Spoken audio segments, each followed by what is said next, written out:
Tret de sortida a l'11a edició del Barcelona Digital Global Congress. Des d'avui fins al proper dijous, experts d'arreu del món debatran sobre els avenços fets en les tecnologies de la informació i la comunicació i com aquestes poden ajudar les empreses a ser més competitives. Ens hem fixat en un dels personatges convidats a l'acte d'inauguració, Raf Arfush. El nom probablement no els dirà res, però va ser l'estratega de la campanya de comunicació de noves tecnologies del president Barack Obama, la dona que va revolucionar la campanya d'Obama enviant 1.000 milions de correus electrònics a través de les xarxes socials d'internet.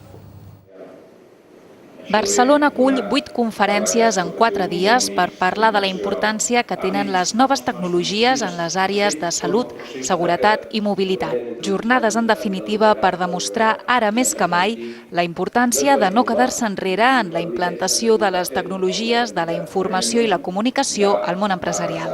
Avui en dia, aplicar la tecnologia als processos de negoci no és un avantatge competitiu, és una necessitat per la supervivència de l'empresa. Però totes les mirades s'han centrat en la ponent d'honor de la inauguració del Barcelona Digital Global Congress. Aquesta jove de només 25 anys va ser l'estratega de la campanya de comunicació en línia de Barack Obama.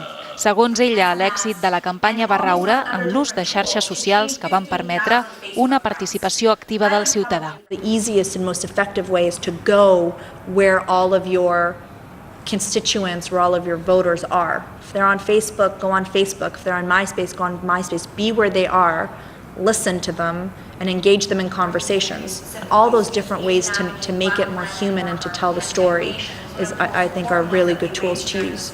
Rahaf va ser una dels milers de voluntaris amb què va comptar el president Obama. Va deixar-ho tot per anar a Chicago durant els 3 mesos de campanya. Ara, al mes de maig, publicarà Yes We Did, un llibre en què recull aquesta experiència.